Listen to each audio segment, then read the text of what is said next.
नमस्कार. परभणी न्यूजमध्ये आपलं स्वागत करतो. मी दिलीप बनकर.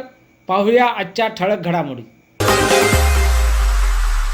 जागतिक महिला दिनानिमित्त विविध क्षेत्रातील महिलांचा महापौर सय्यद इक्बाल यांच्या हस्ते सन्मान. लोकस्वातंत्र्य पत्रकार महासंघ व माता रमाबाई आंबेडकर शिक्षण प्रसारक मंडळ यांच्या आयोजनातून कार्यक्रम संपन्न. परभणी. जागतिक महिला दिनानिमित्त लोकस्वातंत्र्य पत्रकार महासंघ व माता रमाई आंबेडकर शिक्षण प्रसारक मंडळ परभणी यांच्या संयुक्त विद्यमाने विविध क्षेत्रात उल्लेखनीय कार्य करणाऱ्या महिलांचा सन्मान सोहळा आयोजित करण्यात आला. परभणी शहर महानगरपालिकेचे महापौर सय्यद इक्बाल यांच्या हस्ते सन्मानपत्र देऊन या महिलांचा गौरव करण्यात आला.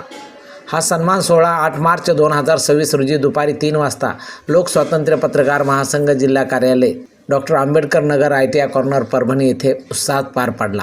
कार्यक्रमाच्या सुरुवातीला महापौर पदावर निवड झाल्याबद्दल सय्यद इक्बाल यांचा लोकस्वातंत्र्य पत्रकार महासंघ व माता रमाबाई आंबेडकर शिक्षण प्रसारक मंडळाच्या वतीने पुष्पहार व पुष्पगुच्छ देऊन सत्कार करण्यात आला.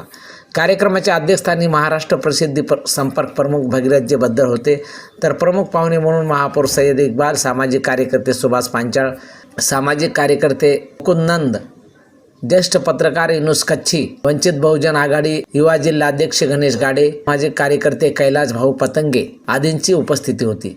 यावेळी महाराष्ट्र पोलीस दलातील ASI राणी चोपडे, कोतवाली पोलीस स्टेशनच्या सुनीता वाहुळे, होमगार्ड लक्ष्मी सोनटक्के, ST चालक करुणा पंडित, तुरेका सिद्धार्थ, उषाताई पंचांगे, वाहक महानंदा केंद्रे, सामाजिक कार्यकर्त्या चंद्रकलाबाई कुटे, कवी गायिका ललिता शिरसाट, उषा क्रीडा क्षेत्रातील वैशाली गाडे व अंजली वाहुळे आदी महिलांच्या सन्मानपत्र देऊन गौरविण्यात आले. कार्यक्रमाचे आयोजन महाराष्ट्र प्रसिद्धी प्रमुख भगीरथजी बद्दर, जिल्हाध्यक्ष दिलीप बनकर, जिल्हा कार्याध्यक्ष प्रमोद अशोकराव अंभोरे आणि सोशल मीडिया जिल्हाध्यक्ष राहुल धबाले यांच्या पुढाकारातून करण्यात आले.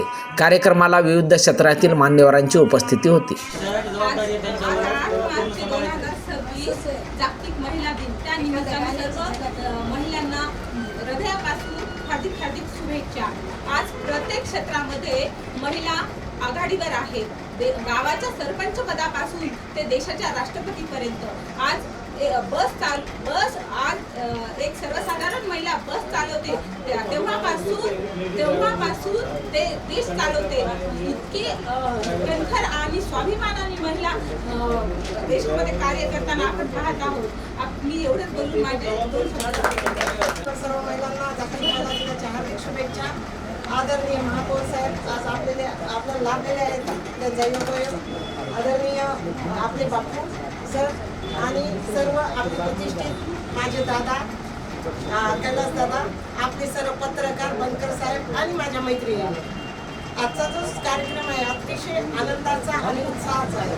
ज्या प्रत्येक क्षेत्रात कर्तव्य निभावताना आणि कर्तव्य काटेकोरपणे पार पाडताना आपल्याला या संघर्षाची जाणीव होऊन इथपर्यंत उत्कृष्टरित्या काय करून इथपर्यंत आलो आहोत. त्यामुळे आपला जो सत्कार ठेवण्यात आलेला आहे हे आपला एक सन्मान आहे. खरं तर स्त्रीचा सन्मान हा दररोजचाच आहे. तिनं प्रत्येक कुटुंबाची जबाबदारी पार पाडून इथपर्यंत पोहोचणं, तिची संघर्षाची भूमिका, आपलं कर्तव्य पार पाडून आपण दररोजची नोकरी करून स्वतः या ठिकाणी येते. खूप मोठी आणि खरं तर अशा कुटुंबवान महिला आपल्या समाजात खूप घडून गेलेल्या आहेत. आदरणीय आपल्या क्रांतीज्योती सावित्रीबाई फुले आज सर्वांना माहितीच आहे. आपल्या इथे सगळं मिळेल. आज 8 मार्च जागतिक महिला दिनानिमित्त आपण समोर आले. लोक स्वतंत्र पत्रकार महासंघ यांच्या वतीनं आमचा आज हा सत्कार करण्यात येते आहे. कारण आमचे 24 घंटे ड्युट्या राहतात. ड्युटीमध्ये नाही का आम्हाला वेळ पण भेटत नाही, पण त्यांनी आम्हाला वेळ बोलून कॉल करून आम्हाला या सांगितले की पूर्ण हे आमच्या भगिनींना बोलवण्यात आलेलं आहे. कारण प्रत्येक क्षेत्रामध्ये नाही का वेगवेगळी ड्युटी असलेली असते.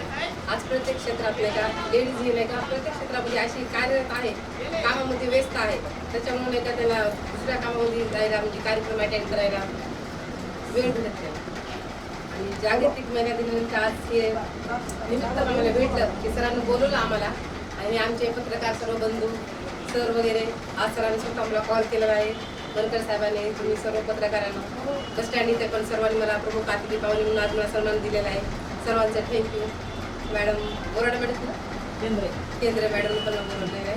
आणि आज मी दुसऱ्या झाले आणि आतापर्यंत मी आता पोलीस कार्य म्हणजे ड्युटीमध्ये 17-18 वर्ष झालेले आहे. पण नाही का मी ड्युटी जनरल ड्युट्या करते, पण मी हे बोलणं नाही का आज फर्स्ट टाइम इथं बोलत आहे. सरांना म्हणले म्हणून मी आज फर्स्ट टाइम बोलत आहे. आतापर्यंत मी बोललेले नाही. त्याच्यामुळे फक्त मी एवढंच बोलून सर्वांचा आभार मानून जागतिक महिला दिनाच्या सर्व महिलांना हार्दिक शुभेच्छा देऊ शकते, तर ती स्त्री अबला कशी होऊ शकते? जी शिवरायांना जन्म देऊ शकते, जी झाशीची महाराणी होऊ शकते, जी देशाची पंतप्रधान बनू शकते, जी अंतराळ वीरांगना बनू शकते, मग ती कशी अबला होऊ शकते? कशी अबला होऊ शकते? जी पुरुषांच्या बरोबरीने जगते, ती संसाराचा गाडा ओढू शकते, जी घराला त्या घरपण एक बनते, जी घरची अन्नपूर्णा देवी असते, मग ती कशी अबला होऊ शकते? जी या आत्मा त्याग कर्तव्य भोगते, घरात सुख दुःख बंडाळा भोगते, सहनशीलतेने संसाराला जिंकते, सागर आकाश धरतीला हरवते, मग ती अबला कशी बनू शकते? तिच्या चेहऱ्यावर हास्य दिसते, पुरुषाला का कधी तेवढे जमते, जात पुरुष तिला दुय्यम मानते, तिला सन्मान द्यायला लाज वाटते, मग स्त्री कशी अबला बनू शकते? स्त्रीला तर आपला पुरुषाने केले, तिला बंधने लाटून कमजोर केले, तरी स्त्री आपले कर्तव्य पूर्ण केले, घराला घरपण देण्याचे काम केले, मग स्त्री कशी अबला झाली? मग स्त्री अबला कशी होते? हॅपी वुमन्स डे सगळ्यांना. आणि जे आज तुम्ही मला बोलले मी त्यांचा सगळ्यांचा आभार मानतो. मी सरांना सांगितलं आम्ही सतत आम्ही प्रयत्न करत आहे की परभणीचा विकास व्हावा आणि जेणेकरून आम्ही पण शिकत आहोत. आमची जे पिढी आहे घरातून मी पहिलं आहे जे समाजकार्यामध्ये आम्ही अगोदर आहोत.